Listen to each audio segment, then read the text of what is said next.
Welcome. Um, so very glad to have you. So I think we can get started now.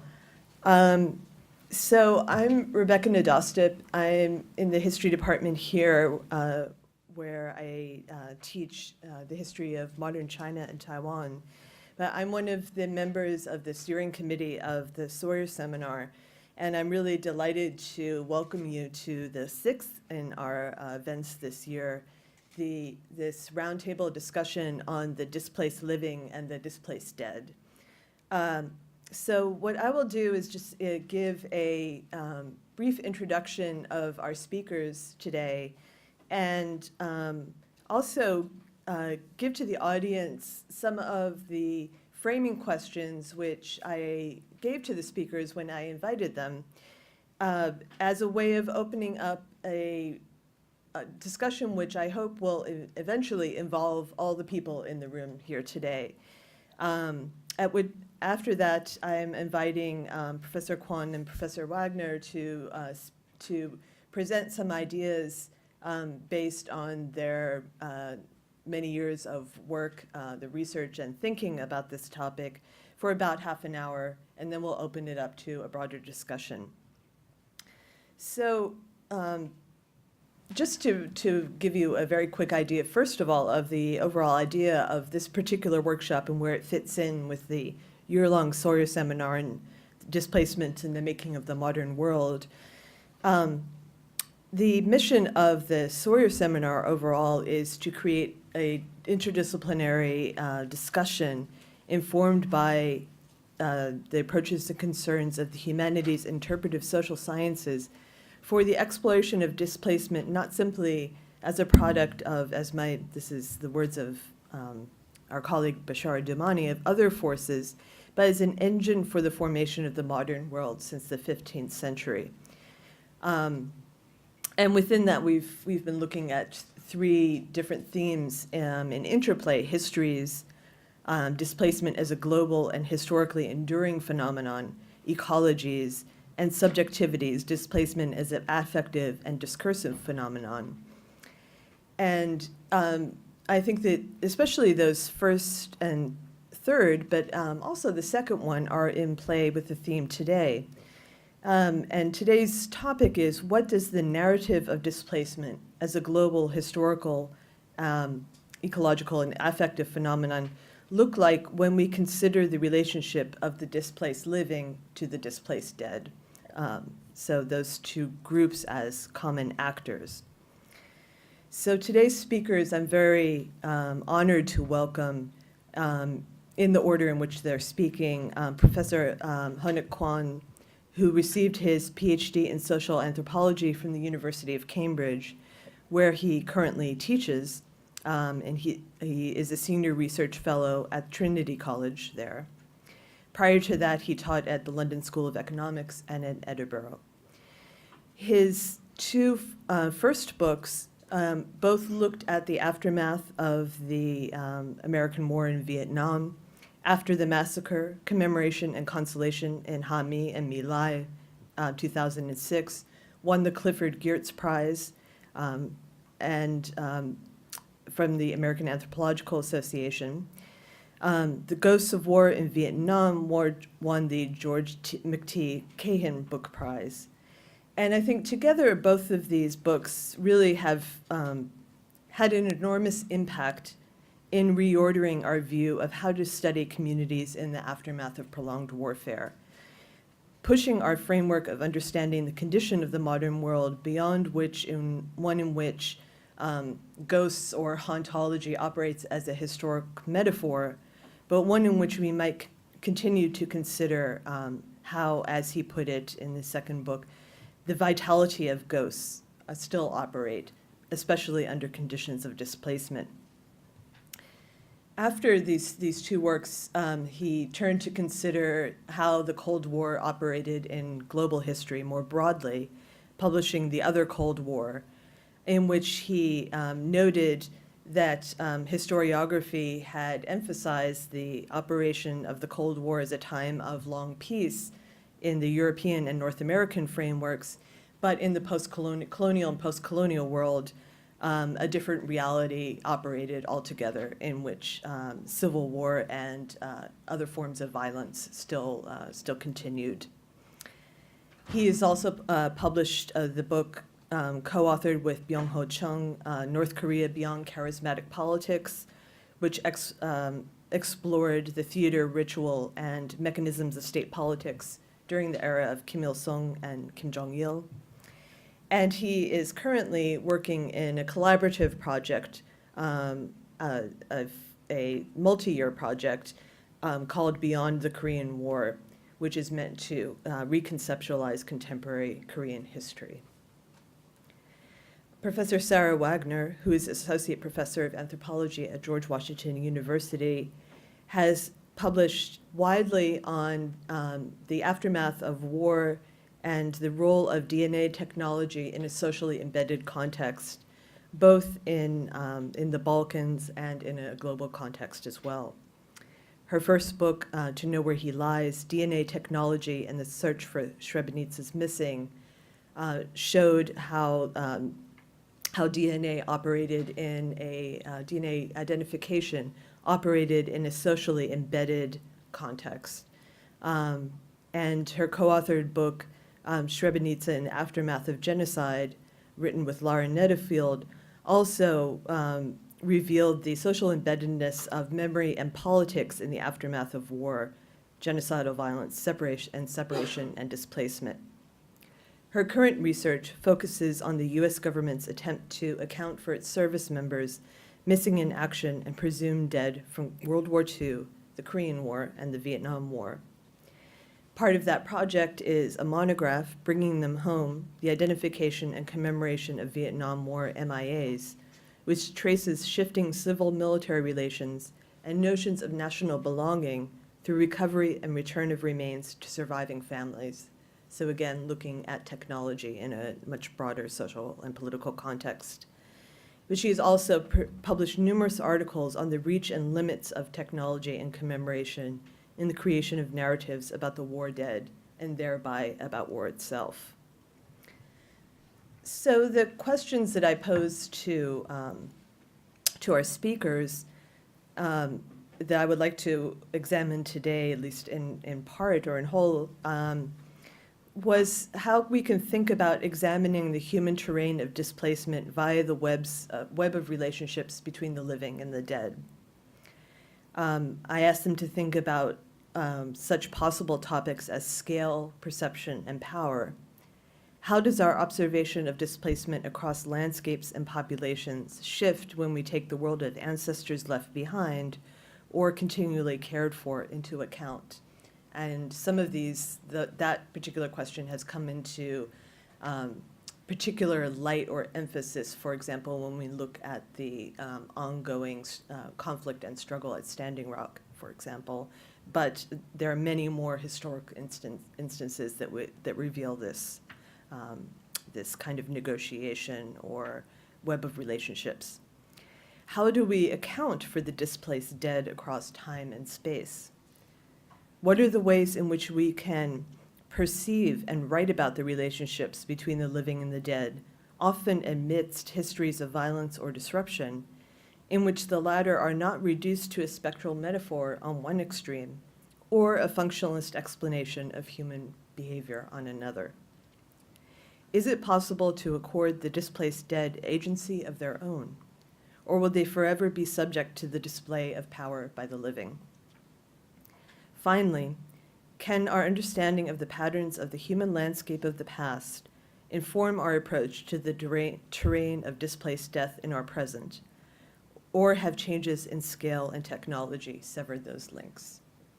So that's quite a few questions, and I'm very much looking forward to the approach of our speakers and of the audience and our interlocutors in addressing those and coming up with more.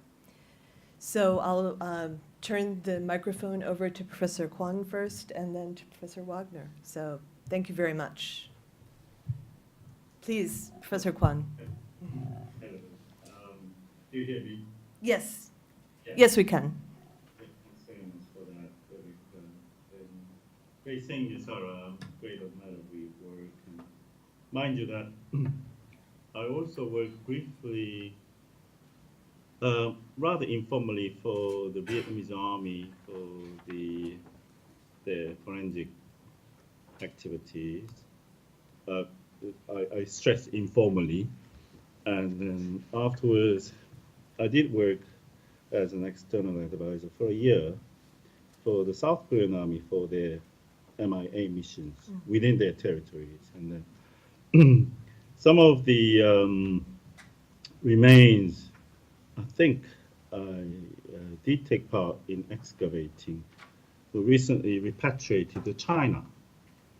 And there was a great diplomatic gesture on the part of South Korean state in relation to China. And now it's a different environment. That was a heyday of the good days of the flowering diplomatic relations, further normalization between China and South Korea in relation to the Korean War. And some of my colleagues have been working on the similar initiative between North Korea and the United States. There was a forensic MIA activity back in 1990s, I think, which was sadly discontinued after 9/11, and I hope that the initiative can resume. And then I can't stress enough the centrality and significance of these activities involving the remains of World War for bettering the contemporary world, and especially on bettering the diplomatic relations grounded on very difficult historical experiences. Anyway, I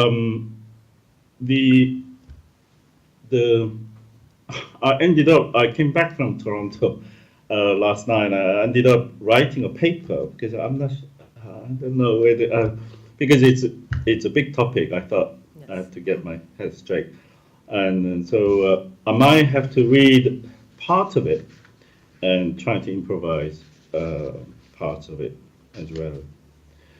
And first,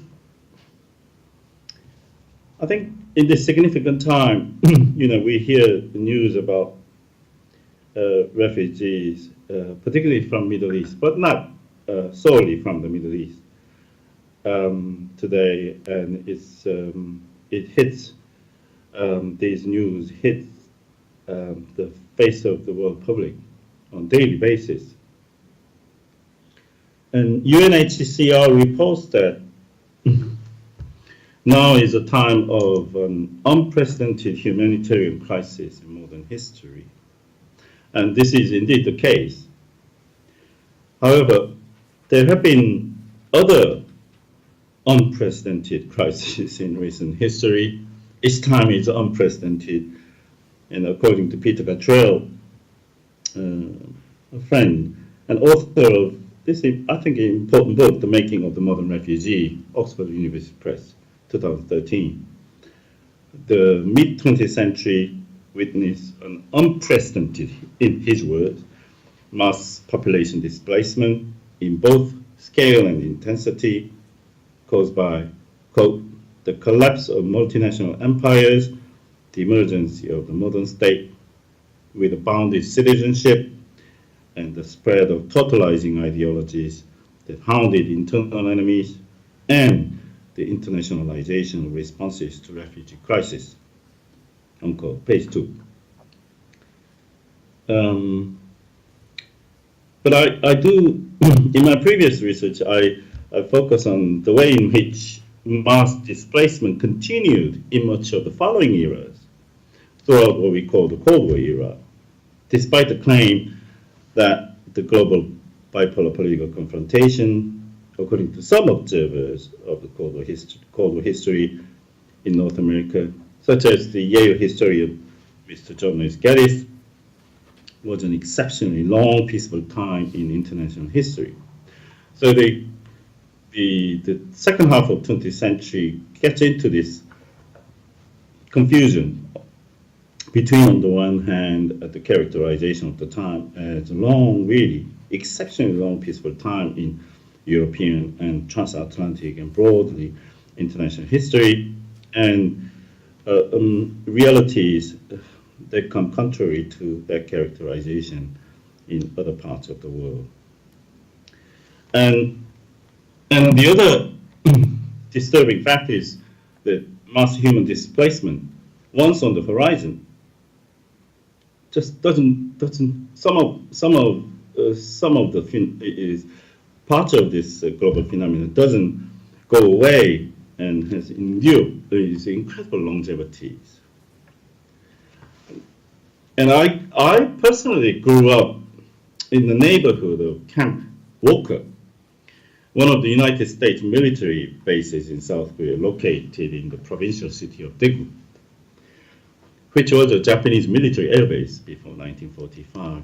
Actually, I had a lunch with my friend Charles Armstrong of Columbia University a few days ago, and Charles grew up within the camp, because his father was officer in the civil engineering corps of U.S. Army. So, beyond the wall. And I grew up in the outside of the wall. I don't know which one is outside or inside, but it's we grew up, on different sides of the wall. And then we had a long talk about how the exchange between the children on both sides of the wall was close to zero during those many years.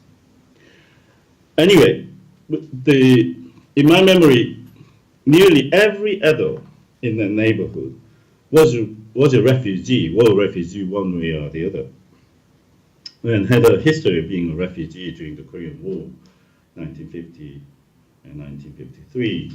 And the Korea attracted one of the first United Nations actions on refugees, together with Palestine at the time. And the UN actions in Palestine continues to date. Whereas in Korea, although such actions are no longer, here again, the Red Cross, International Red Cross efforts for the reunion of displaced families between North Korea and South Korea remain active today, although sadly without any tangible progress. And in this paper, I think I do, one of my main arguments is that the condition of displacement can be social and relational, as well as physical and corporeal. So even if you have a roof above your head and running water and a sack of rice, so you feel well, you still can feel the pain of displacement if someone dear to you happens to be, in your belief, wandering about in the wild world away from home. And displacement can be historical in a particularly vivid sense of the term historical. So even if you have a roof above your head, a place that you call home, our own corporeal body or our social body may continue to keep a memory of displacement. So if we are consciously aware of the presence of the memory of displacement in the constitution of our historical self, individual or collective, this self, I guess later on this is one of my main points, this self may relate to the condition of displacement by someone else differently from a self that is oblivious to that embodied memory. So I guess I must say that first I strongly endorse the thesis proposed for today's meeting, that the history of displacement is central to the making of the modern world. My knowledge is limited, so I don't know how to go as far as the 15th century, but at least to the later part of the 19th century. But perhaps we can go a step further and argue that the experience of displacement is constituted of the modern subject, not merely the kind of displacement familiar to the traditional modern social science, such as what this formidable early scholar, German philosopher Ferdinand Tönnies says about the modern self. Tönnies once said, to be a modern, you have to be a displaced person. For instance, you leave your agrarian home in Bavaria, you end up roaming around in this bright city, dazzling city of Berlin, and everybody is stranger to you. Everybody is displaced one way or the other, and you try to make a society out of these strangers, what he calls parvenu. But not only in that sense of generalized displacement as part of urbanization and modernization, but also in the sense of caused, generalized, often low-cost mass displacement. So I think my contribution today will concentrate on the relationship between the memory of displacement and the history of displacement, namely, how the way we remember our lives in displacement, usually of the past, affects the way we relate to displaced others of the present. Since the topic given to me involves the ontological threshold between the living and the dead, I will focus on the relationship between the living who remember, who keep the memory of displacement, and the dead who undergo life in displacement. And those of you who are reasonably familiar with my work may remember this vignette that I will introduce shortly. But today, I will introduce you a concept in Vietnamese which I failed to elaborate in my earlier works. This concept is called Sac in rising tone. Sac. In Central Vietnamese language, this term has two meanings. On the one hand, like Sac Chet is a kind of, dead body, dead human body, or it can be an animal's body, a body which is lifeless. On the other hand, the same word can refer to some sort of spiritual entity or soul after death becomes vital, mobile, and vigorous, and etc. And as I'll say later on, in Central Vietnamese word, this term "sac" refers to some sort of radical forms of communication between the living and the dead. What in anthropological literature is often called spirit possession, that when the soul of deceased person enters the body of a living person. So this concept can mean all these things, right? So a journalist in the province of Quang Ai, I know him rather well. He worked for official communist provincial newspaper of Quang Ai, and he heard a rumor about a family dispute. So he went out to investigate, and he was deeply reprimanded for his deeds by his superiors.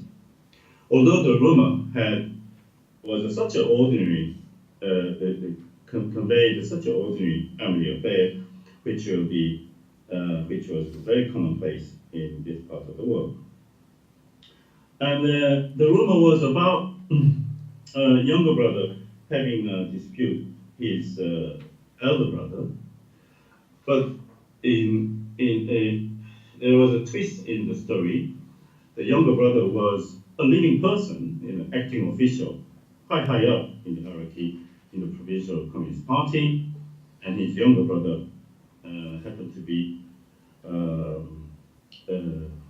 have died as a soldier of South Vietnam during the Vietnam War in 1969.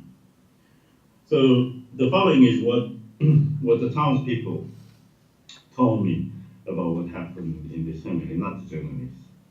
So the official became sort of ill and mysteriously ill, and the family consulted many both traditional and modern medical knowledge, and they couldn't find a solution. So as things often move in Vietnam, they consulted a local fortune teller. So in a seance, the spirit of the elder brother became furious and demanded a formal apology from his younger brother in the presence of the entire family. And the spirit pointed out the fact that his younger brother had been unsympathetic to their mother's wishes for many years.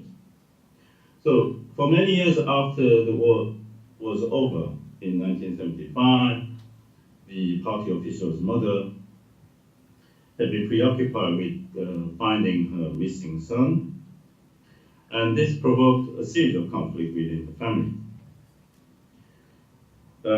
It is known that among the locals that the younger brother, at the time, obsessed with the post-war economic reconstruction, insisted that the family, like the nation, should look forward rather than dwell on the past. And against his wishes, his mother had continued her search privately, and she also wanted to build a small shrine in her living room where she could lay the photograph of their son. And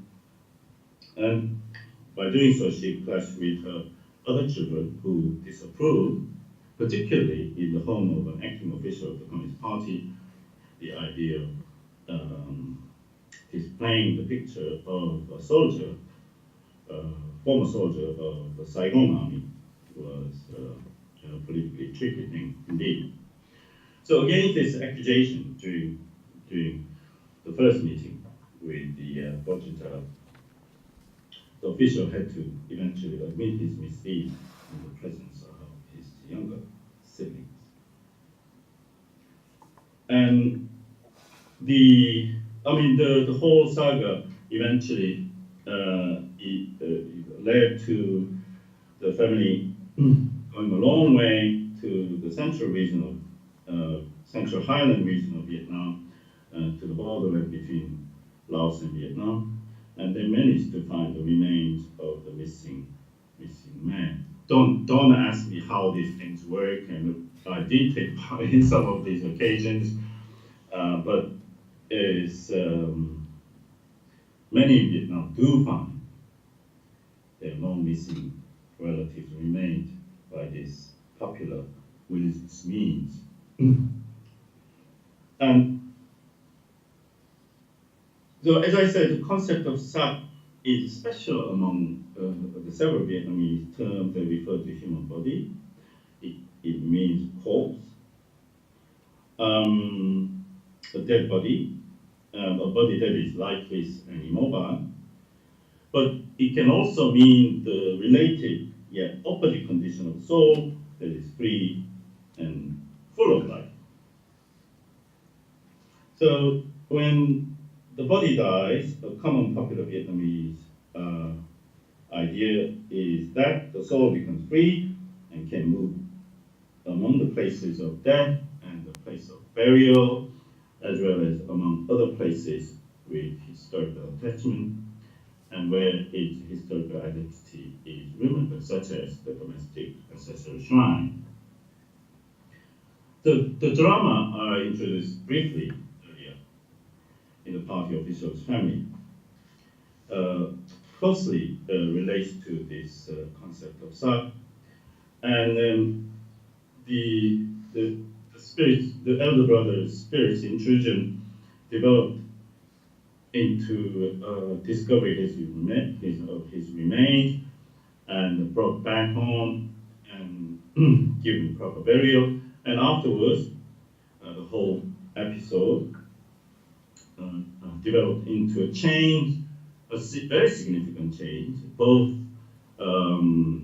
familiar and very political change in their domestic ritual space, involving the incorporation of the missing and hitherto forgotten dead, linked to the non-revolutionary or anti-revolutionary political heritage into the household's ancestral shrine and ritual commemoration.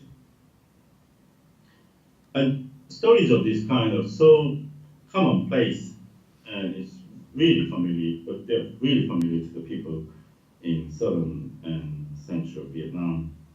And the experience of the Vietnam War made the improperly buried bodies and their displaced lost souls a generalized phenomenon rather than an isolated event. And death away from home was common for civilians as well as for combatants in this total war. And so it was common to find many shallow graves of unknown dead when people returned home. So this is ecology. This is ecological condition of the post-war.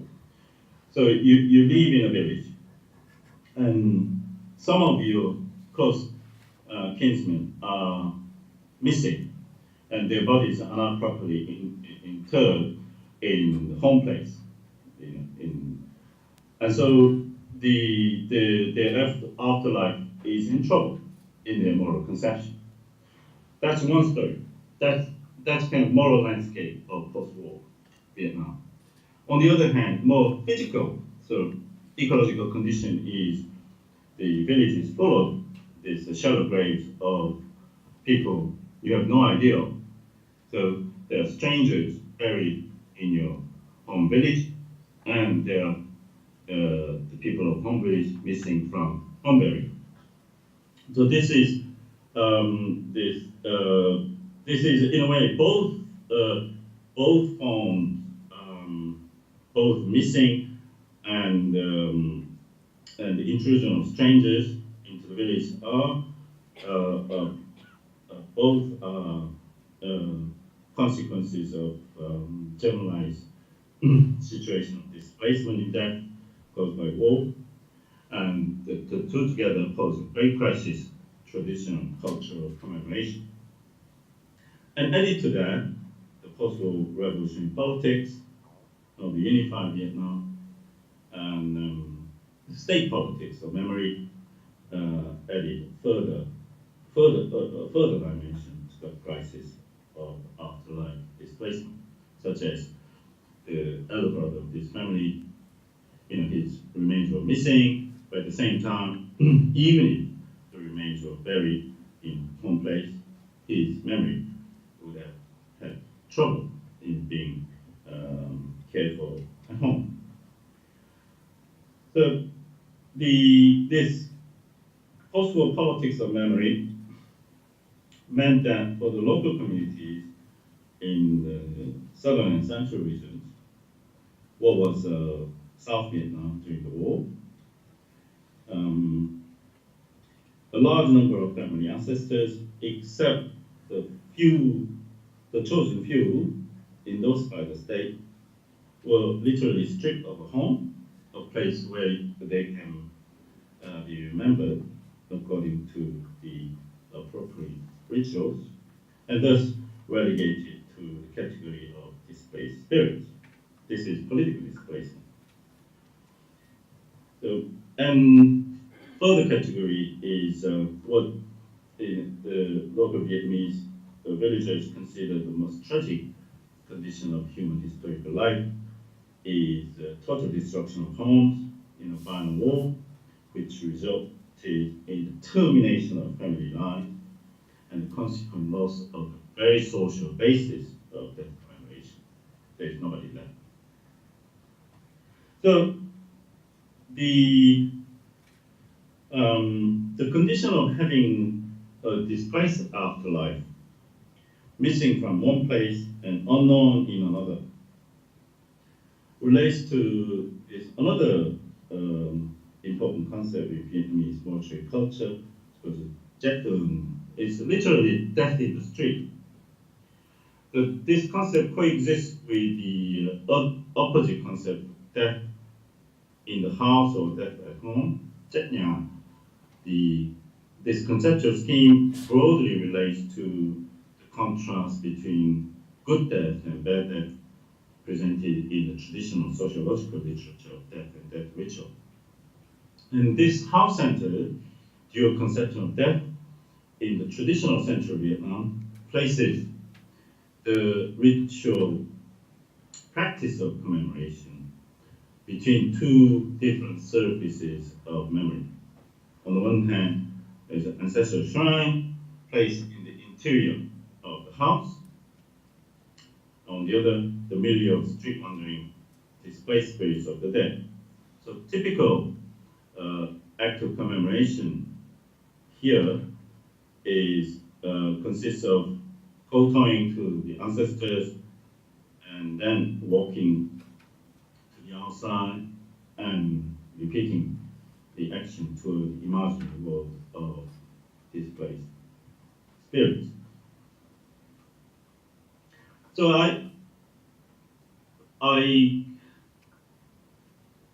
the next part of my presentation is about slightly is a bit of abstraction in how to conceptualize this this two-way practice, turning your body between the realm of ancestors and the opposite of displaced spirits in this dual structure. And I say that there emerge two distinctive ways to imagine social or human solidarity. On the house side, we may say, following Durkheim, that the commemorative act affirms the given solidary relations between the living and the dead, thereby generating a sense of mutual belonging and the sense of coherent social whole. As I said, the organization of ancestral rite also includes ritual interactions with displaced spirits. So after house-side worship act is finished, the participant turns to the opposite direction and make prayers and offerings on behalf of the unknown spirits.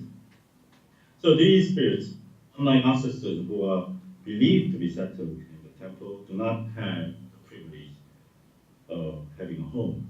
So in a way, they are strangers to the world of the living, and they are refugees in the world of the dead.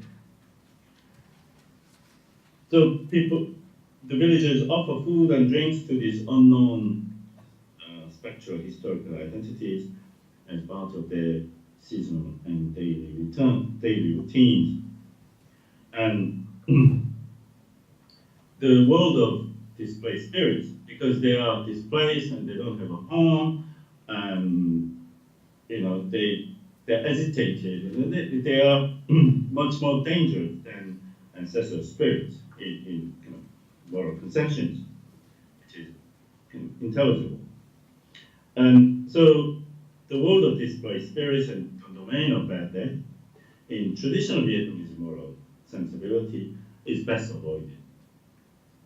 However, the experience of war, the experience of generalized displacement and loss, I think did make a considerable change to the age-old moral hierarchy between good death and bad death, and between ancestors and gods. The historical experience can generate, such historical experience can generate a sympathetic relationship between the displaced spirits of the dead and the living who remember the pain of displacement. And I think overall, this is my main point on morality of commemoration.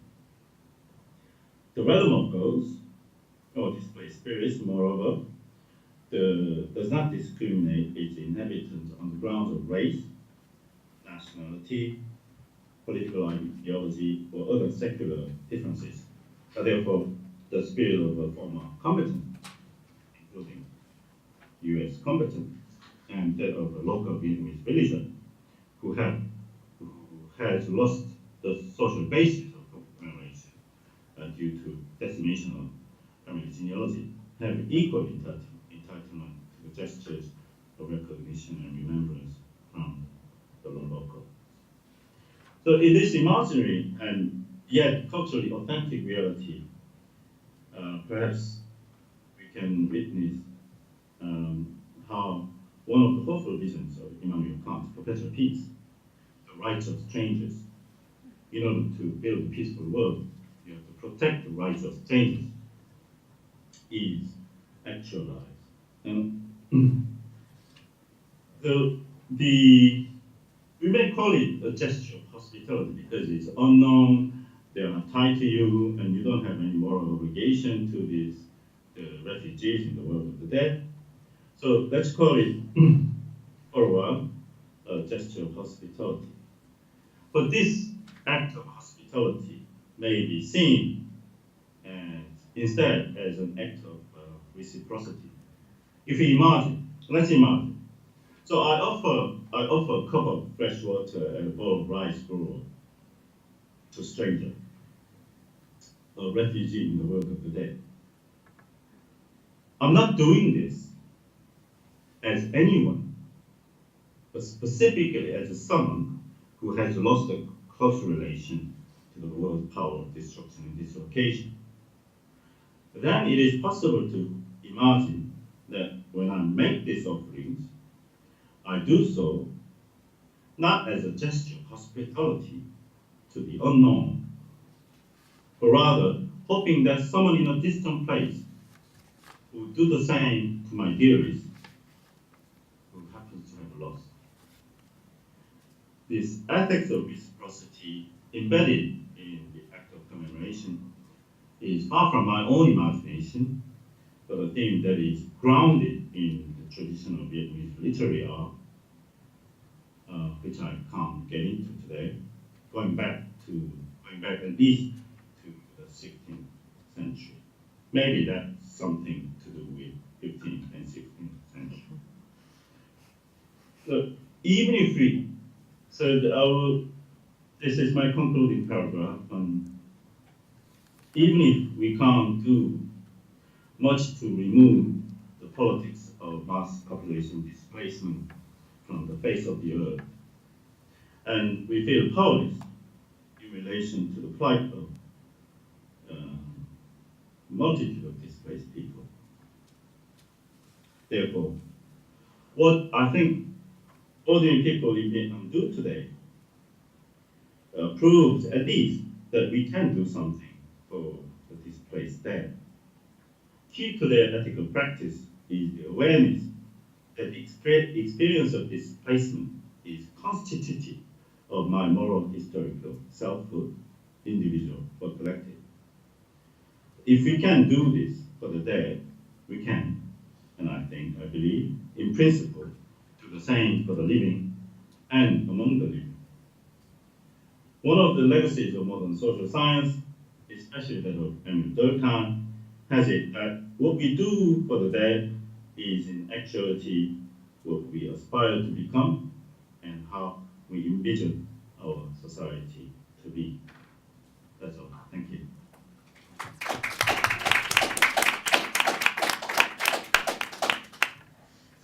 Thank you so much. That was wonderful. I hope you'll be able to stay around and answer some questions. Yes. So, Sarah, please. Thanks. I might ask for some help with this, just to make sure I'm not focusing on it.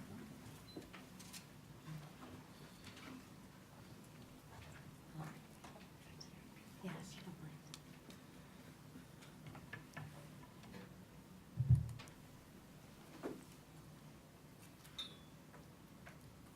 Maybe escape.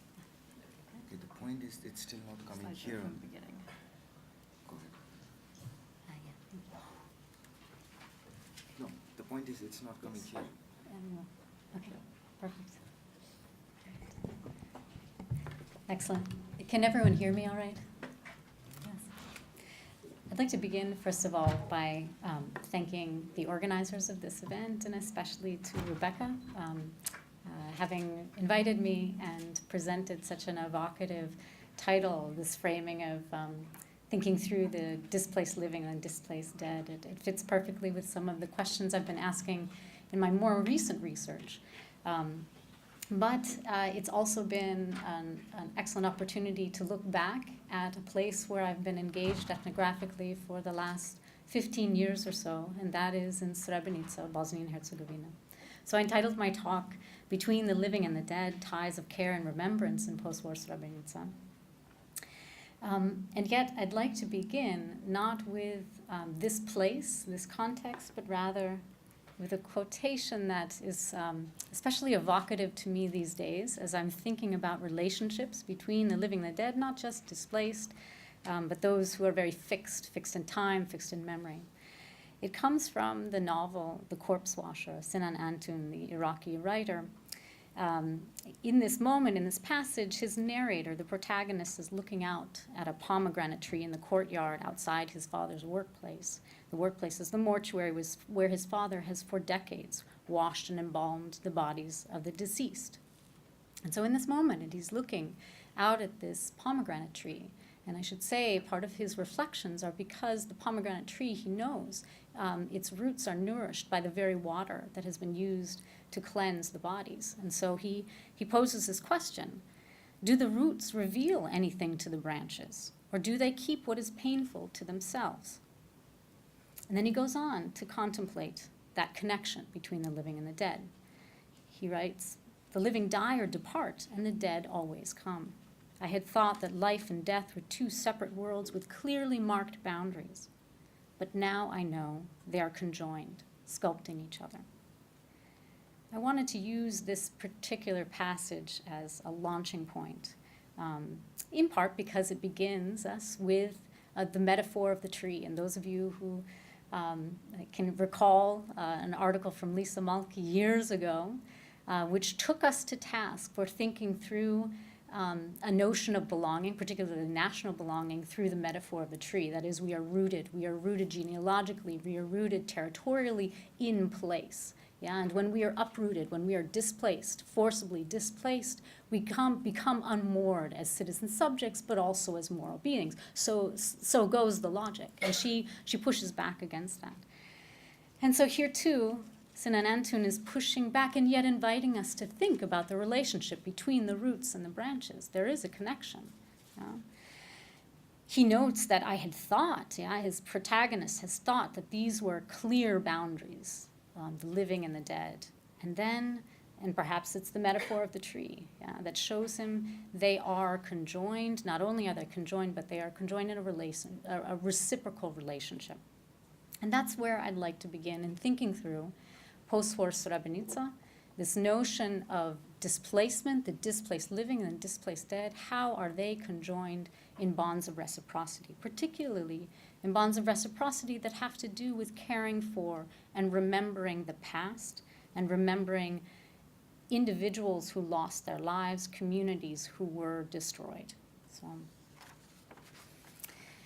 So let me tell you a little bit about Srebrenica for those of you who either don't remember it or it's faded in your memory.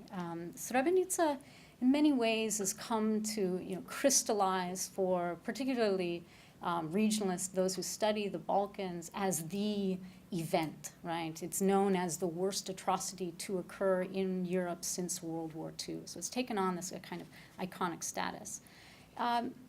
Scholars of the region often push back against that argument and say it was the culmination of a strategy of expulsion and extermination that left, at the end of the day, 2 million people displaced. That's almost half the population of Bosnia and Herzegovina, and 100,000 killed.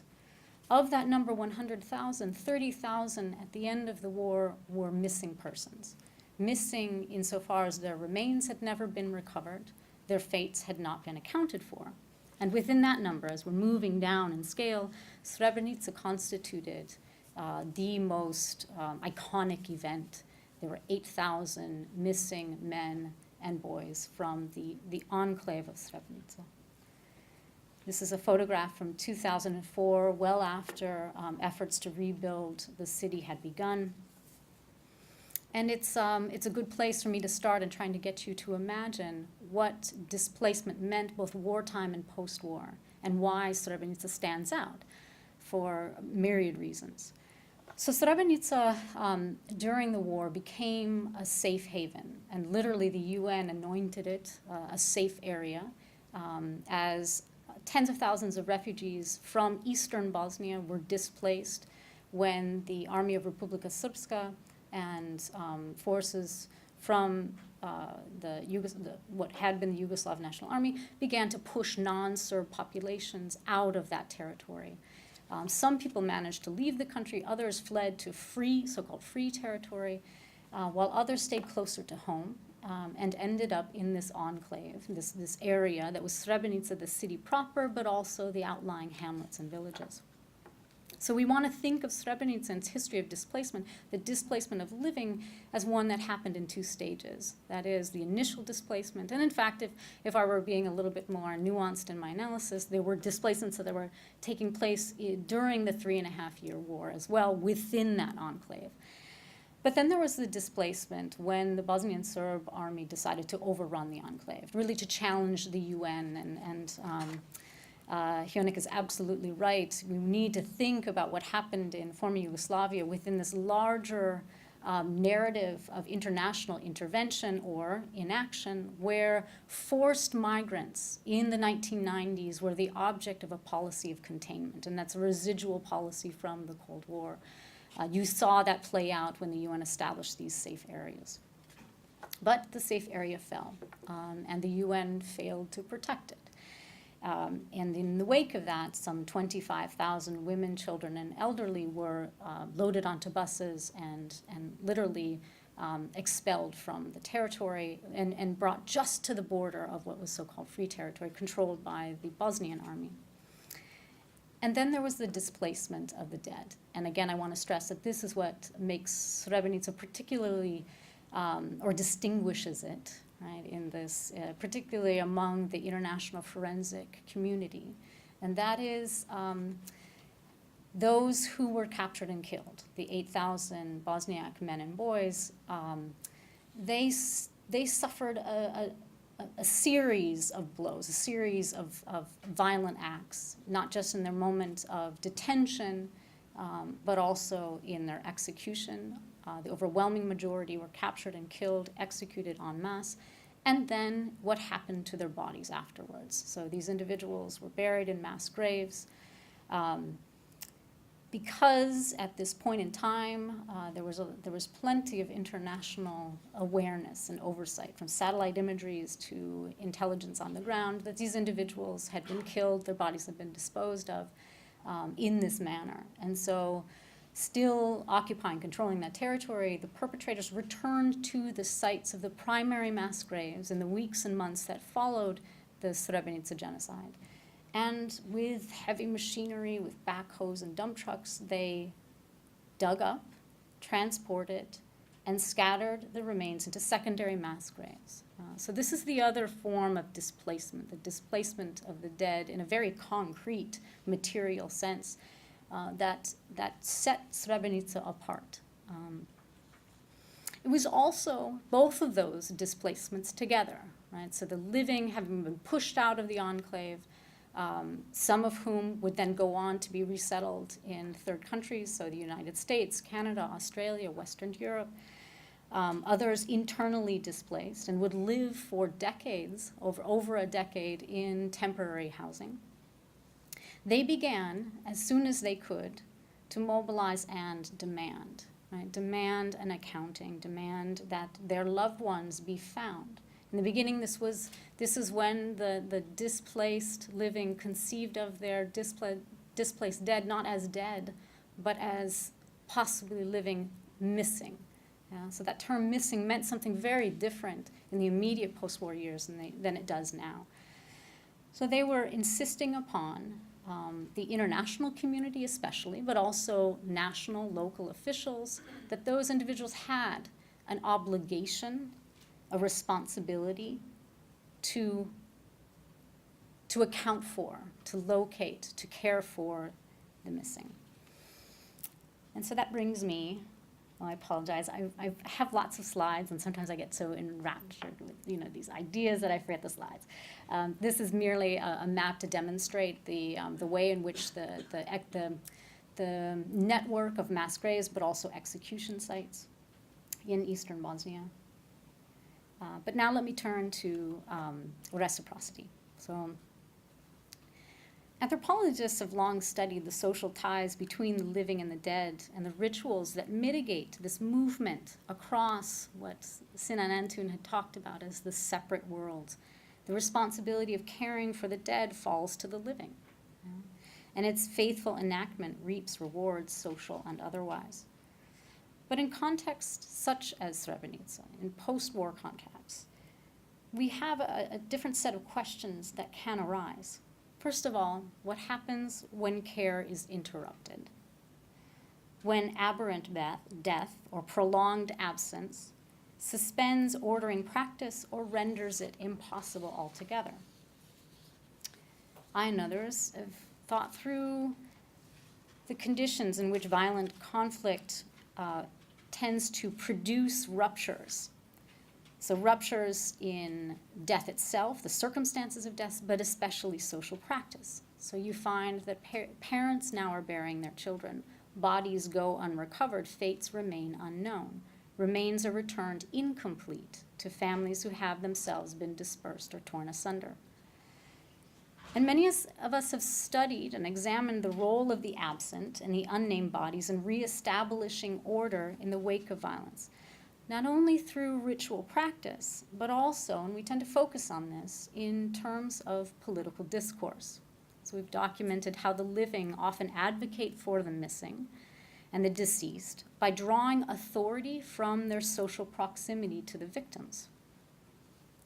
Many of us have drawn upon Catherine Verdier's wonderful book, The Political Lives of Dead Bodies, in utilizing these conceptual frames that situate the dead within the world of the living.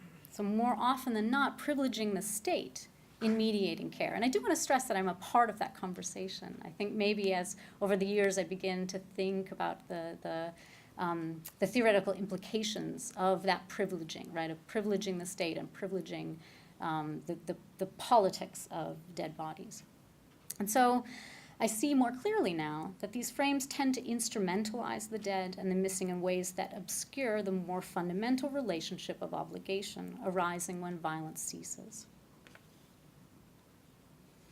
So rather than seeing death as an event that merely catalyzes and polarizes those who survive, or viewing the dead and the missing as instruments of post-conflict repair, I'm increasingly more interested in exploring the bonds of reciprocity and their consequences within post-wars, and particularly post-war Srebrenica's community. That is, I want to consider what the dead and the missing give to the living through their shadows left behind, and how the living receive and reciprocate this burdensome yet generative gift. So we can discern the ties of obligation and reciprocity most explicitly in the language of care and remembrance in post-war Srebrenica. So now I'd like to turn to what has been done in the wake of these violent ruptures in response to surviving kin's call to find their loved ones in their campaigns, their peaceful protest on behalf of their dead, in search of istina y pravda, the truth and justice.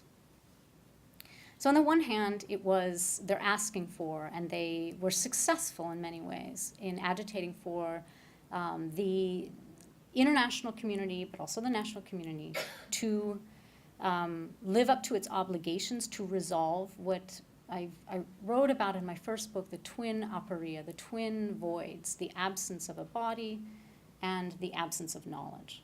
Because lest we think that getting the body back closes down, shuts down questions, often family members wanted to know in as exacting detail as possible what happened in the last moments that a son or a father or a brother was still drawing air. What happened? How did he die? What happened to his remains? Right? Was he among those ripped apart by these heavy machines and transferred in dump trucks and dumped into mass graves for a second, even a third time? They wanted, many of them, not all, but wanted to know that detail. And then there was also the obligation to resolve it in a very concrete, material, corporeal sense, and that was to give blood, right? So because the way around Srebrenica, the only resolution for the conundrum that was the absence of bodies, they were actually exhuming bodies from almost the moment the war ended. They could not identify the bodies, and this is the biotechnological intervention that I talk about in my first book when I'm looking at DNA, the role that forensic genetics especially plays.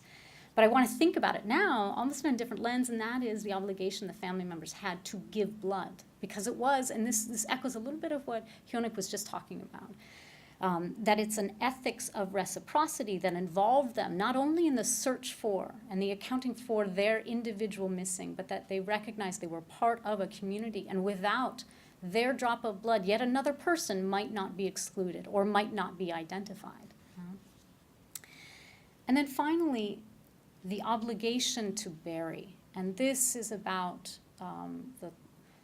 the theological response that the Islamic community and the families felt was necessary to improvise, to devise for the Srebrenica victims. And that was because for many years, this period of delay, right, of not being able to recover remains, forced a reckoning with how can we care for those who are absent? How can we care for those who are partial? And so the Islamic community came up with a response that allowed, well, first of all, that designated all of the victims of the Srebrenica genocide as martyrs.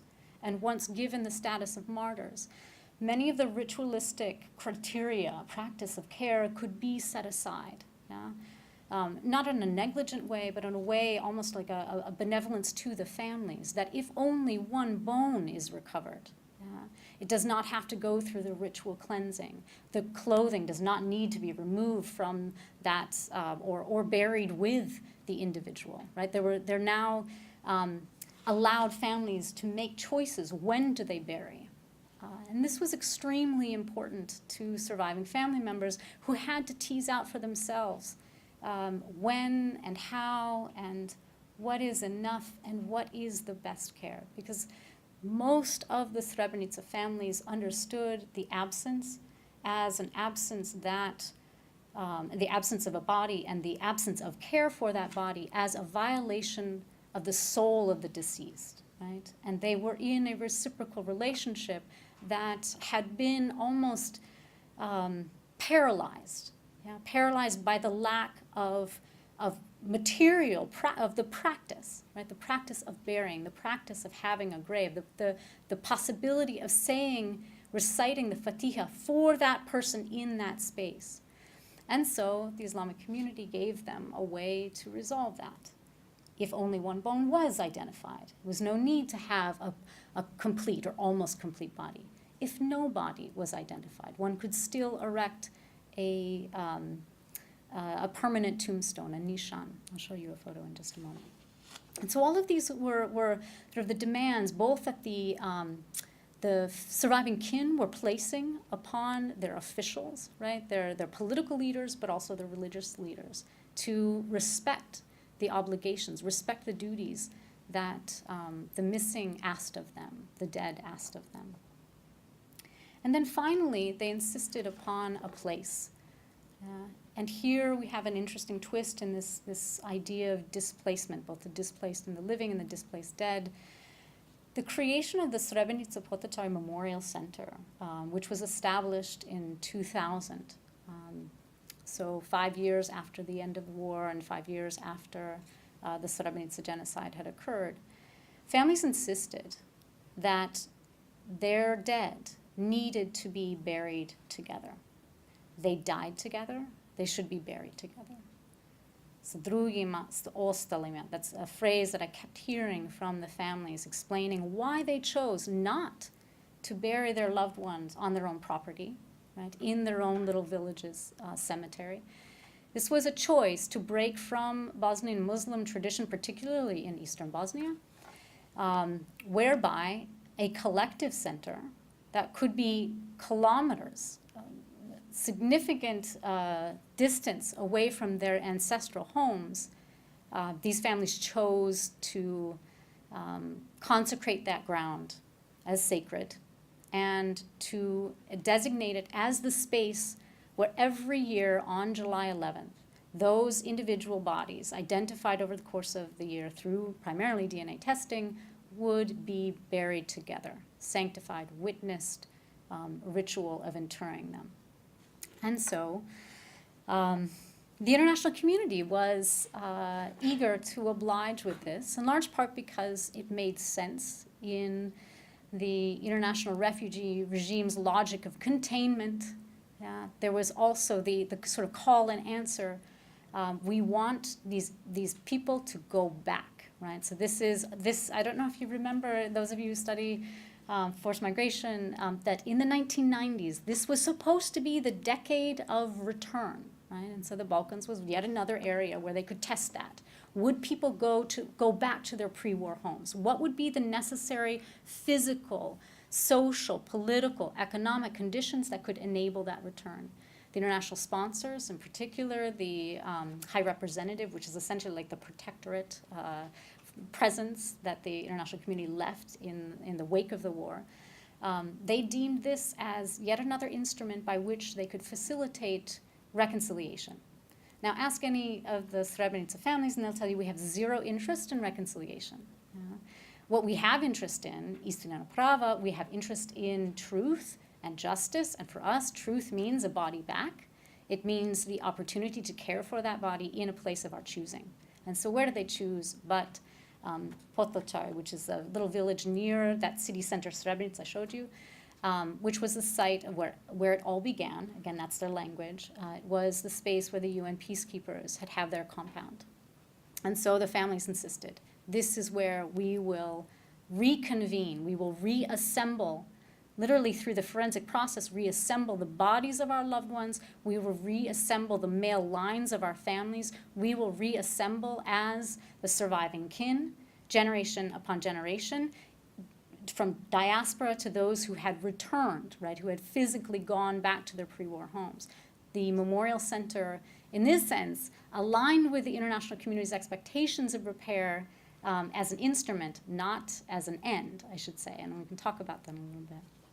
But it was a space in which families felt they could, in a more intimate and I'll say everyday manner, fulfill the obligations of care. One of my, I should say a key informant, key insofar as I only spent about 6 months with her in the early stages of my research there. An elderly woman, she and her husband had, let's see if I can get you a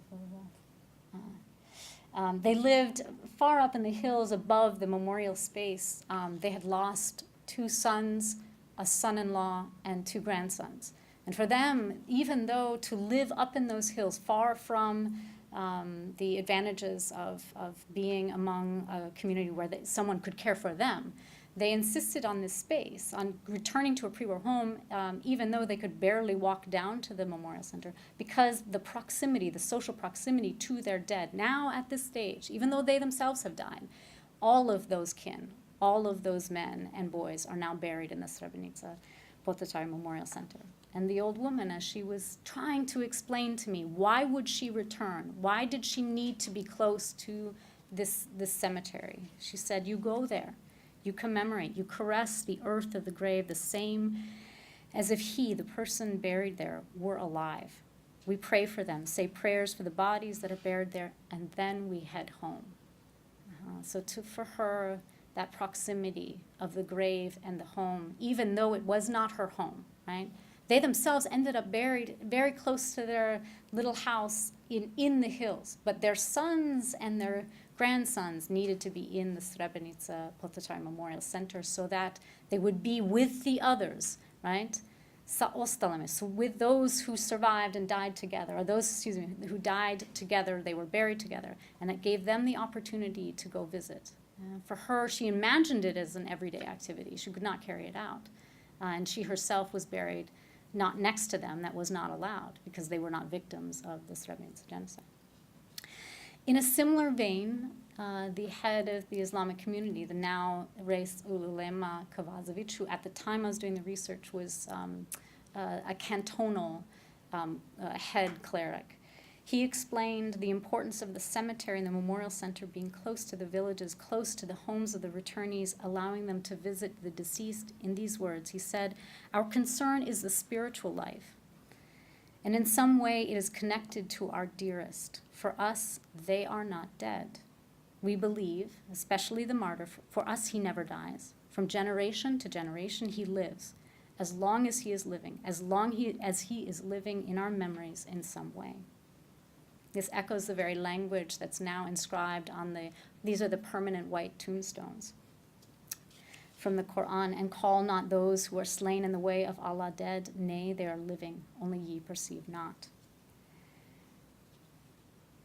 So I'd like to end with one final glance at commemorative activity that is both centered upon reciprocity, obligations of remembrance and care, and also displacement, but this time thinking through displacement as a movement, a voluntary movement to recall, to remember, even reenact the involuntary displacement. You know? And that is an event called the Marsh Mira, which is a peace march, whereby over the course of 3 days,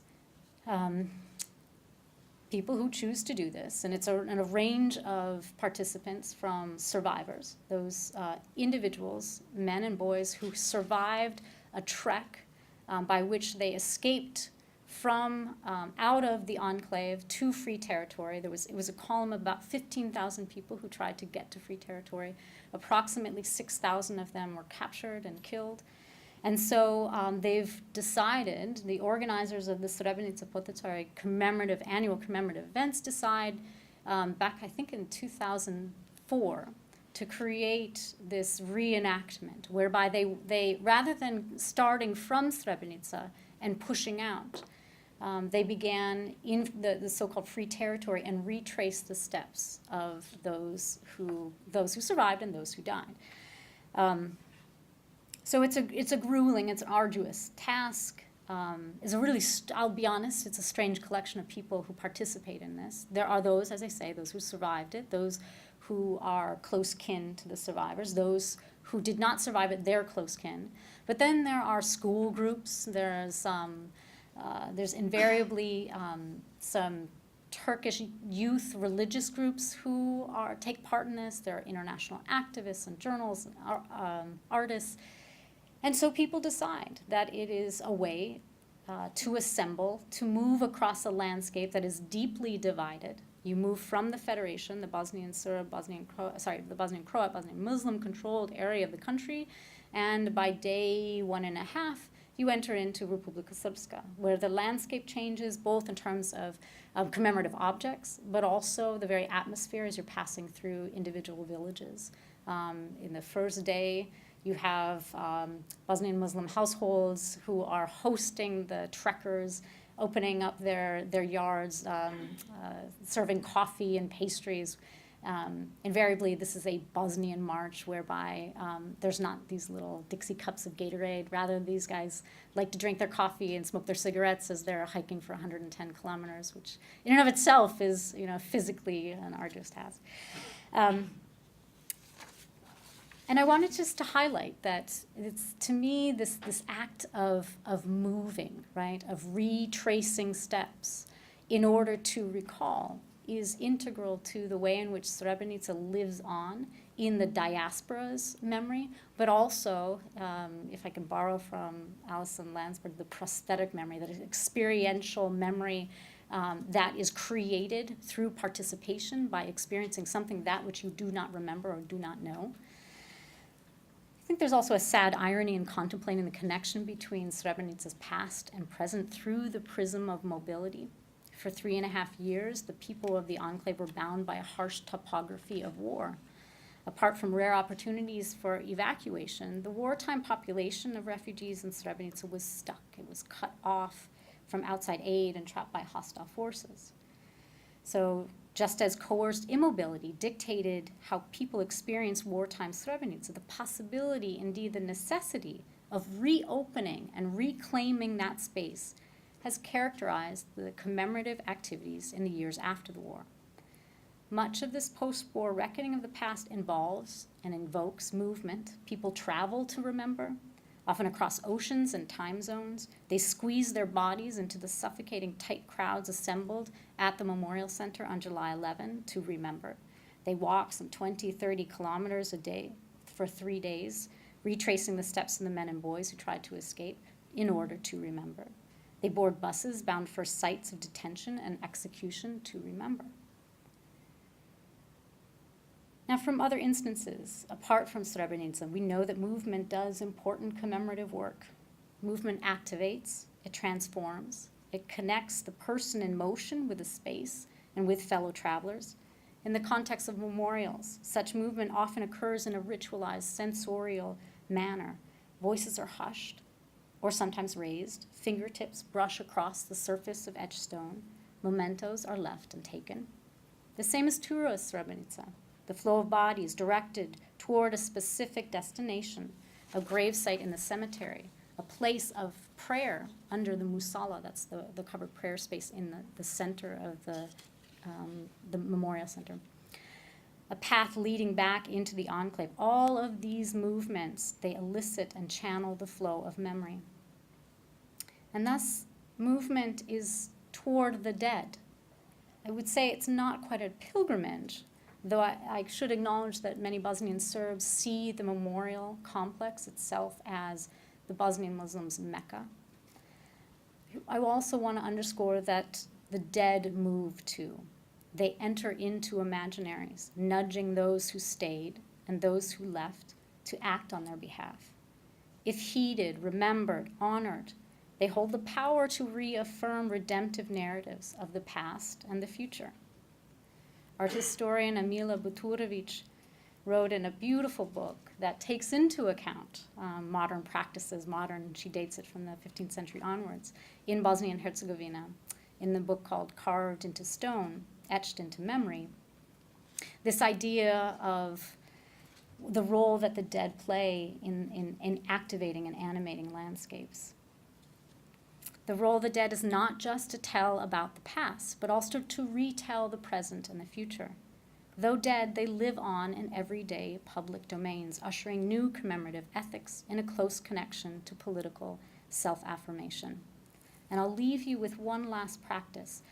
There's a photograph here of a Hayr Chesma. It's a devotional fountain that was traditionally a part of the Bosnian landscape well before the war. But each time that I've gone on this commemorative, this peace march, I see a new one built, meaning that they're beginning to proliferate. These are fonts that are seen as sources of nourishment, of spiritual sustenance for people passing by. And they've taken on, I would argue, a new purpose, and that is to not just nourish the living, but nourish the memory of the dead. And so an individual who decided to build one of these in an area not far from Srebrenica explained his motivation. He was thinking about those who are absent and the need to commemorate them, and said, I was sitting there after the prayer drinking coffee and was thinking, there's no Seo, Laka, Baja, my friends with whom I played football. The whole team is missing, perished. A lot of people are missing. I imagined how nice it would be if they were here, but there's no going back. And so I felt that this is my debt to them. Let this fountain stand. Let people, when they're passing by, stop next to it, recite the Fatiha, and then on to other prayers, but also let them remember. He concludes, this is my honest intention and desire, because everything eventually will disappear, and just this sign by the fountain will continue to exist. All the names are here. They shared a difficult fate. Let this stone share it as well. And thus, in a place that remains deeply divided about the past, the dead urge the living to reorder their worlds, to etch names onto stone and invite future strangers to remember lives lost. In this sense, 2 decades on, the still missing and the identified animate the landscape through material traces, ritual practice, and social ties.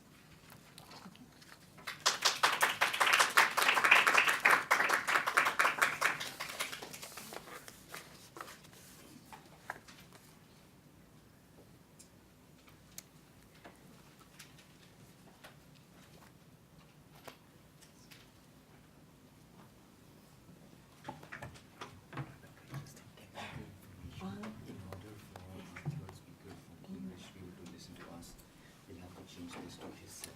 Okay. That's good.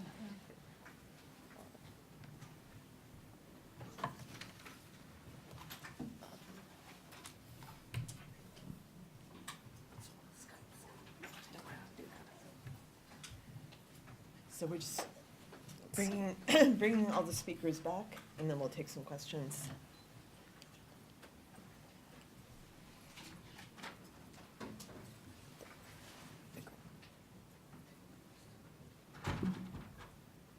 We need to move this to Skype.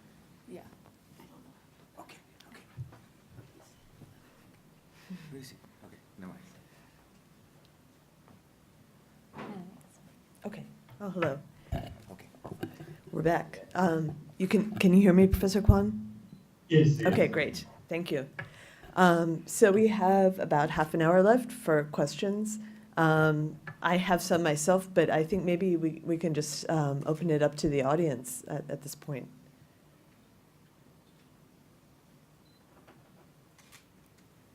Yes, Vikram. You have to use the mic. Yes. Yep. Thank you for a wonderful presentation. Sarah, the question I had for you was the memorialization that's happening in the post-war scenario. I could compare that to, say, other situations like multiple, say, Hindu-Muslim riots, some of which, and other riots that I've seen in my own lifetime, and then longer, like partition in the Indian subcontinent. The point is, often people tend to move on and to not bring up these things because situations are the present is not conducive for it. Is this memorialization taking place because A, the situation is conducive for it, and B, in some ways, is it going to help serve some of the material, economic, or other political needs of the living in some ways? That's a fascinating question. I can tell you that much of the commemoration and how it's changed over time has been in direct response to what its drivers, meaning the surviving kin, but also local politicians and, to a certain extent, religious leaders, have perceived as a climate of denial.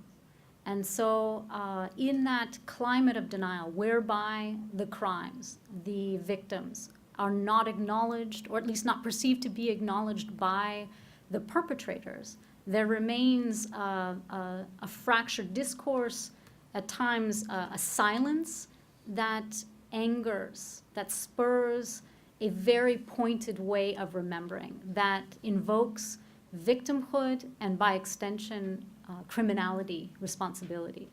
So I'm not sure that it's certainly not doing the work that the international sponsors of the Memorial Center, or for that matter, the forensic scientific process of recovering and identifying remains, had hoped. They assumed that that would lead to social repair. In fact, it's had, I would argue, the opposite effect. And each year I go back to this event, I see the way in which it polarizes that not just the city of Srebrenica, but the entire region, I would argue, the entire country. This is not a settling account. This is an account that seems to urge on deeper divisions, particularly among the nationalist, the ethno-nationalist political leadership, that has a kind of a call and response from one to the other.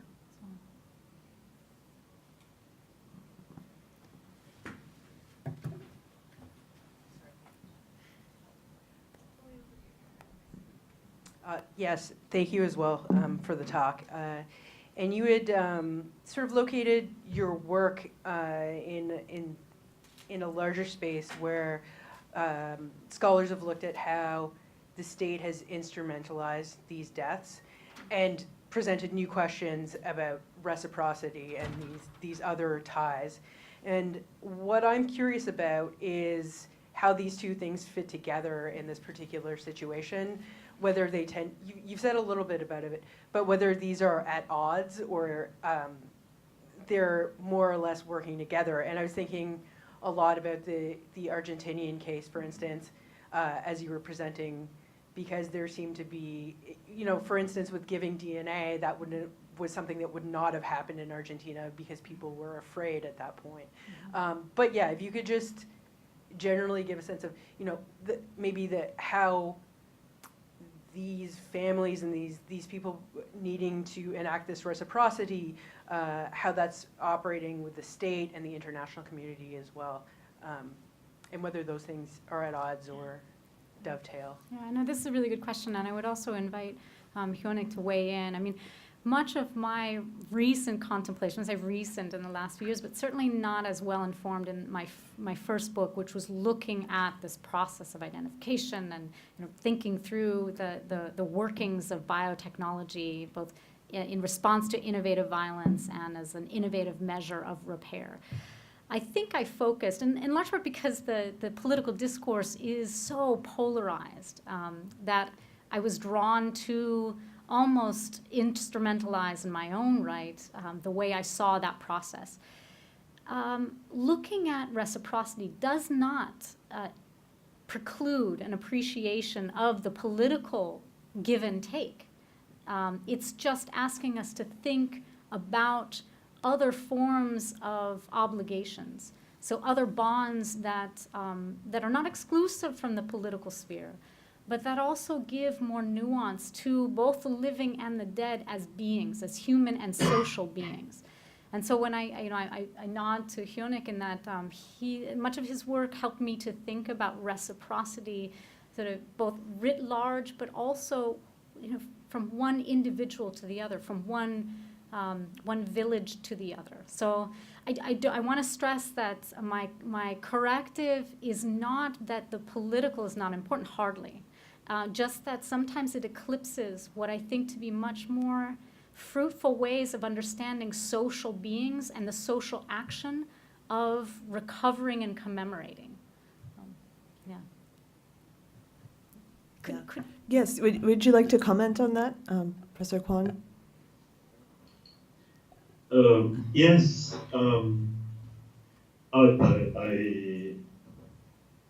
can very well go along with Sarah's comment. And on political side, sometimes the horizon of the political we discuss in relation to missing dead and bodies is not really local and national politics. It can go to really international politics. I mean, the way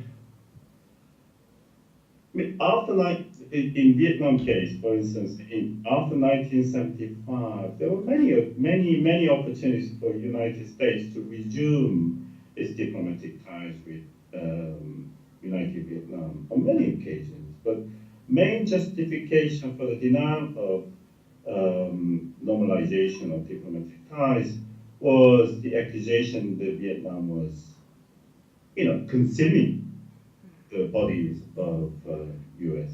the MIA soldiers, and then the run-up to the 1993 normalization. I don't know whether you do remember, but the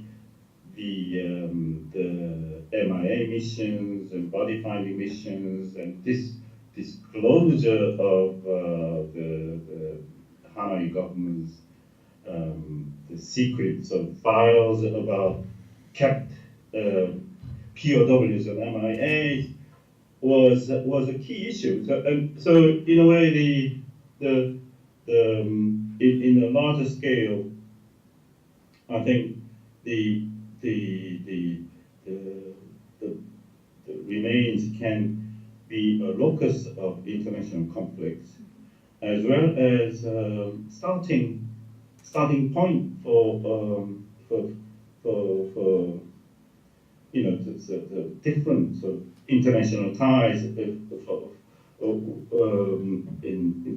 conducive for reconciliative efforts in broad international terrains. But while I mentioned briefly the cases involving spirit mediums in Vietnam, it may sound terribly odd, but the U.S. military, the Hawaii base, the forensic scientists, they didn't do it themselves, but they close contacts in Vietnam.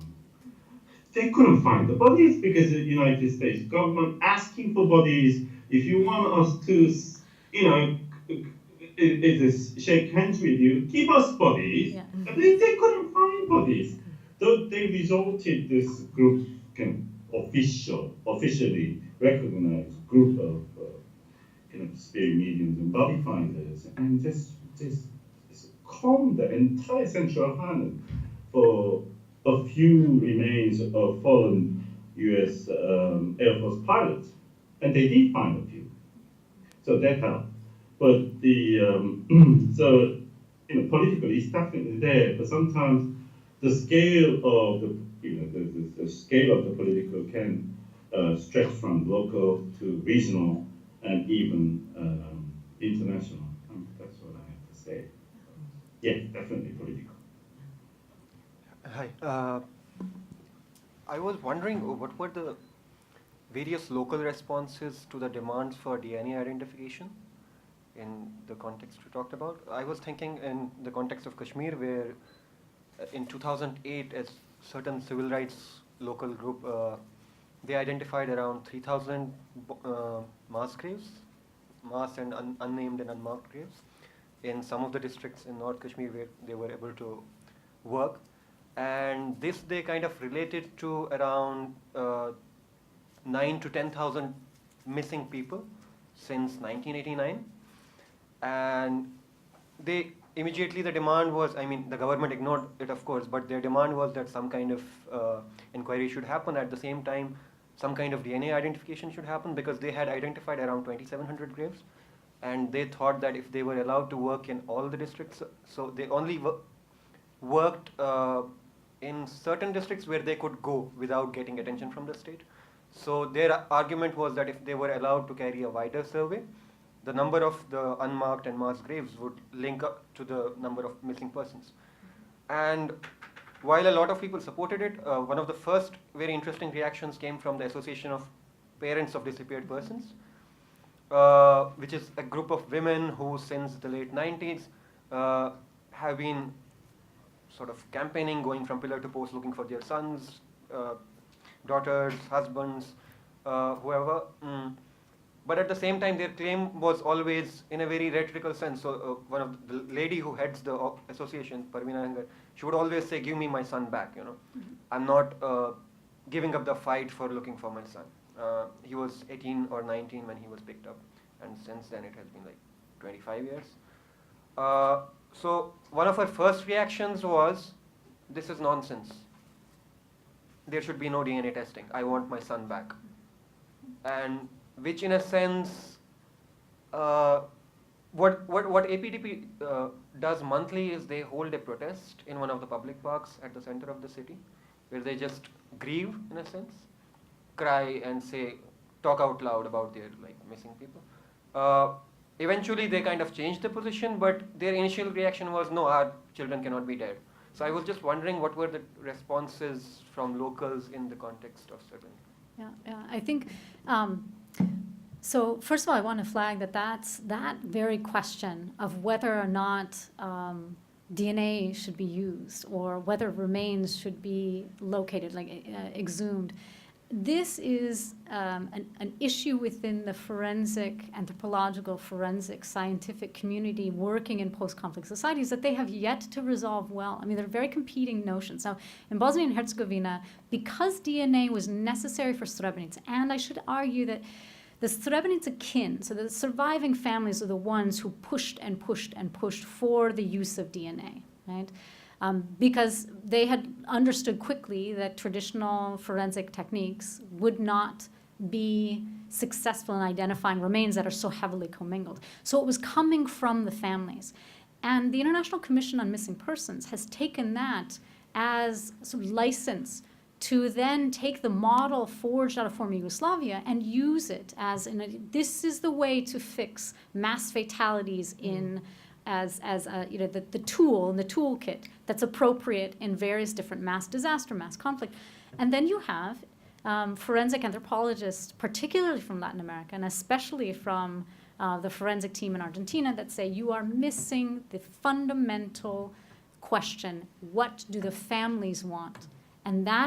And this is about kinship. This is about the proximity of who has guardianship over the memory, who has guardianship and the right to speak for the dead. So while the Srebrenica families were pushing for it, and I should note that among them there were individuals who were highly skeptical, right? Who saw yet another international representative asking for something in a wary light. On whole, that was an instance where DNA seemed to be the silver bullet. But it has created, I will argue, it's created problems elsewhere. And it has enabled the certain actors within the forensic scientific community to override interests that are local, that foreground the families. And in the interest of an institution or the interest in a state that's contracting the international organization to do the work, this has created real problems. And so I don't have a definitive answer other than to say there are very different perspectives and ones that are not always careful to take into consideration those who are most intimately connected to loss, absence, and death. So. Thank you.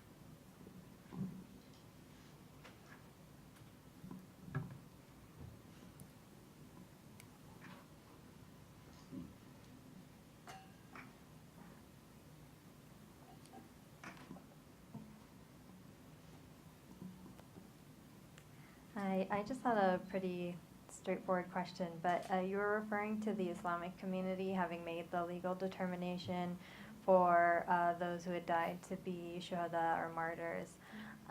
Who does that refer to exactly? Is there a Grand Mufti or a group of scholars whose authority is recognized? Yeah, so I believe the conversations began in 2003. By 2005, they had issued through a series of public fora a statement by which the Islamic community, Islamska Zajednica in Bosnia, headed at that time by a different Reis Ulema, Ceric. Now it's a different man. Although the current mufti was the individual who was, I would say, at the center of crafting a theological response based on Sharia law to determine, what do you do in the absence of a body, and what do you do with these forensic scientific protocols that stretch over years and that could end up returning remains piecemeal to a family. They both in the moment, but also anticipating the problematic choices a family member would have to make, as well as the family member who would be given no choice because there would be no body. So it was measured, it took into account families' interests at the same time that it had to respond to this forensic scientific intervention. So it was coming from the Islamic Association and its highest, its ranking clerics, with considered consultation of Sharia law.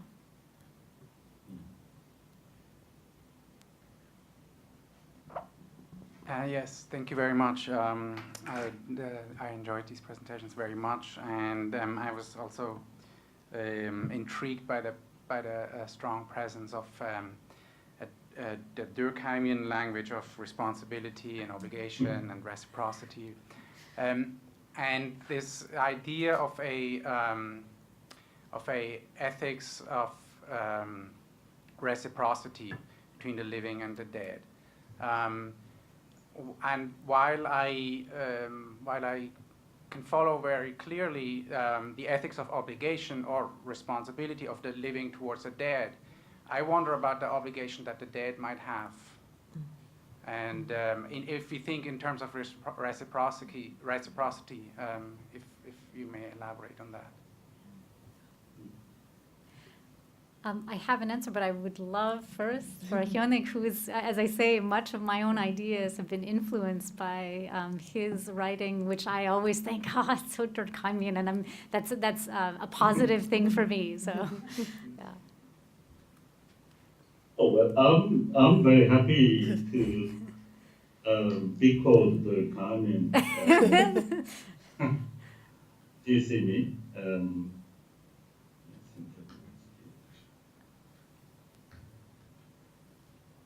Hello? Yes, Yes, we we do can hear on you. Zoom. Right. Yeah. Please go ahead. But mind you that Durkheim, it's not necessarily what he wrote. It's more.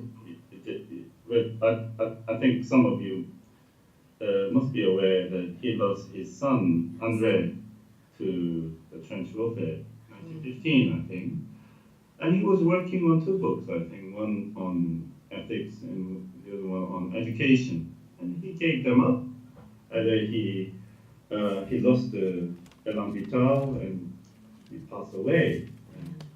But it's a whole, not necessarily Durkheim, it's a whole Lame sociology group, including Marcel Mauss. And there is another wonderful scholar, Robert Hertz, on the moral hierarchy of death. And all these people were working together, and the environment, the atmosphere of that time is before and after World War I. And this dark house gathering forces, and then the mass destruction, and the universal grieving. So I think it's nearly unavoidable for anyone working in the field of death and displacement, not to return to that originary moment in many ways, in intellectual genealogy and theoretical genealogy. But having said that, the particular reciprocity that I was alluding to, it's more like imaginary reciprocity in this sense. And I remember Angela Merkel, when she worked against all these odds to open Germany's boundaries to the Syrian refugees and Afghan refugees, and then there was a certain sense of once upon a time, not long ago, in our living memories, all Germans were completely refugees, all displaced people in 1944 and 1945. And so if we do remember the fact that once we were all displaced people, how would you look at this? Influx of displaced people to Europe. So there is a difference, radical difference between the way we see the condition of displacement in modern world, imagining that we are anchored and settled, we are well home, and we are placed, we put ourselves like an ancestor, and then if you put yourself as an ancestor and look at all these people, they are dangerous and strangers, and we have no kinship ties and they're foreigners. Whereas if you do see yourself in part as an anchored ancestor, as well as not so really ancestors, so in a way we are settled, but in living memory, we were never like this. We are all generalized. We all had a generalized displaced situation. So in a way, the displacement becomes a part of your historical identity. So the reciprocity I was talking about, I was thinking while writing this particular paper was that it was wrote it so that in such a way that it could speak to the spirit of the time in such a way, in part. But I believe that in the aftermath of mass displacement, amidst the mass displacement, when we the broken kinship, the wounds within kinship, And in order to deal with these wounds in not proper way, but somehow, if we do care about our own wounds, in historical sense, it's part, the very effort is in a way bound to be open to the plight of displaced souls and displaced bodies in the material world. So, and I suppose that was, although I can't present any evidence, because the imaginary reciprocity between two mothers, one is real, the other is totally imaginary. So I present this rice gruel to unknown souls out there, but hoping and trying to believe that someone in the wild world, a woman of my age, somewhere out there where my children are roaming about, will do the same. So she will feed my child on my behalf, and then I will feed someone else's child. So it's a generalized reciprocity. And I think this sense, it can be particularly made remarkable in certain places like in Vietnam that has a tradition of writing about and singing about this particular ethic generalized reciprocity. But in other situations, I mean, I suppose it's quite human to feel in such a way. So the way that we confront and the way we confront our contemporary situation and how we think through and beyond it is rather than the concept of hospitality. Hospitality is like I'm a settled person, and then you are displaced. So it's an ethic of hospitality. And rather than that, then perhaps it's time to be thinking more about reciprocity in the sense that, in this case, between the two, my settled self and my historically displaced self, and they could talk to each other. And there is a certain reciprocal effect. And then I'm a different person in relation to this new history of contemporary history of this place. But that's, I think, what I was trying to get at in this case. Do you have anything you want to add? Or? Well, that was a beautiful answer, so I don't know. Yes. I'm not sure what I can add, other than to say I perhaps think of reciprocity in the context of Srebrenica as not the dead as these, these actors who are their imprints are all over the lives of the living, but rather the dead as memories, and that settled memories or memories that have the expanse of a beginning and an end. Which is different than the aporia I described of the absence of knowledge, that has an effect, that is a gift to those who survived. And so in caring for a body or caring for that knowledge, there is something that is given back. And I think it's through, imagining both the deceased, the absence in one's present life, but also what a memory that has a completion, no matter how partial the actual remains, a memory that has a completion, its force in one's everyday life. There is a woman I'll never forget.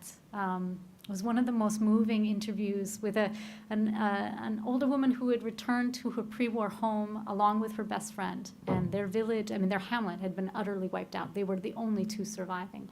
And she talked about spring, and when spring came, she looked to an apple tree, and I guess it would be later then, so let's say summer, and she'd see the apple. And the apple was this moment whereby she remembered. She said, it was there, my child was just there, and then he's gone. And rather than the apple being this object that instilled deep pain in her, it was almost the memory as it blossomed and gave fruit, and was a reminder that she had returned to the place where she needed to be. It's hard for us to talk about reciprocity in these concrete ways, so maybe we need to consider the imagined lives, the imagined absence and presence as having effects in the living, their everyday experience. Hi, I apologize because I missed some of the questions, so I hope this wasn't covered before. Connecting this question, or this really beautiful, first of all, I wanted to say, Sarah, your presentation was beautiful. Rarely do I see such, it was just so exciting the way you crafted the entire paper. It was just really, really exciting to hear and listen to. Very thought-provoking. But both of you talked about this idea of reciprocity. And I was just really curious about, in general, throughout this kind of dialogue series that we've had on displacement, there's been a lot of discussion about the idea of non-citizenship or creating citizenship, sovereignty issues that are created as a consequence of displacement. So in a way, I see this connection between reciprocity and the siting of the imaginary in a certain sense. I was curious about your thoughts on that. I have an example where I'm thinking of Philip Dubuc's work in anthropology. He works on Kinshasa, so I'm moving kind of away from the post-war and moving more into thinking about also issues of globalization, about kind of cities in development. And so he talks a lot about this city called Kintambo, or the idea of a cemetery state. So it's a shanty town where people are actually trespassing on the land that's no longer used as a cemetery because the environs of the city has pulled out. And so basically those who are accessing and living within the cemetery are also burying their dead there, and then creating a sense of their own state. So they call themselves the state. So I'm just curious about, in both of your cases, what your thoughts would be on this kind of connection to sovereignty, or this idea of becoming a citizen actor in context to the dead and this field of reciprocity. I would say in post-war Bosnia, not just Srebrenica, the dead are as forceful citizen subjects as the living. And I mean that in large part because the nationalist politics so often draw upon the dead. And here's our politically instrumentalized example. But so that the dead are that shore up nationalist rhetoric and nationalist power, often for individuals who were part and parcel of the programmatic destruction and division of the country. I would also say that there's an interesting tie. The diaspora plays a fascinating role, and while I gave you a brief glimpse of these fountains, right, these devotional, these sources of water that are now popping up in different villages, often those are built on funds, remittances from the diaspora, and the diaspora, particularly in North America and in the United States, who are deeply invested in carving out space within the landscape to mark that they were once there, their ancestors were once there, though they might be citizen subjects of an entirely new state, they still have a place and a presence, and it's forged through these material ties.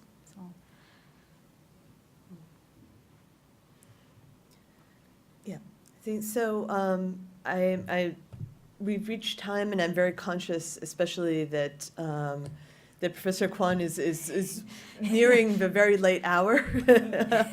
I will just comment that I've learned so much from this, and I'm particularly I also was particularly struck by the conversation that centered around reciprocity and this the idea that was raised by both speakers, but about the possibility of not just outlining a different set of narratives and a historiography around the reciprocal relationship between the living and the dead, but also in a way a different ethics, as Professor Kwon raised, an ethics of reciprocity, which, having just for a class looked at the ICRC standards for the preservation of the dead, is out. That's what we've been talking about here is a very different set of standards, because those tend to be based on ideas coming out of the post-war refugee regime, but the 20th century global war, history of global war overall, that are based in the idea of human dignity that is reflected in the international humanitarian regime, and the dignity of the living human body. And as we've heard today, where reciprocity is sort of strangely absent or muted, and the possibility of remains, a single remain standing, a bit of a body standing in is not prioritized because reciprocity in human relationships and the network and the web is not part of that. And so I think what we have here is actually the core of a very interesting, different trajectory of, you may not want to call it humanitarianism, something better, but a different trajectory of aid and the relationship around displacement that is built. So I'm very excited. I want to thank you both very much, and thank you all for taking part in the conversation. And good night to you over in Cambridge. And thank you very much. Really appreciate it. It's very stimulating. Very nice. Thanks, Ed. Yeah. Thanks.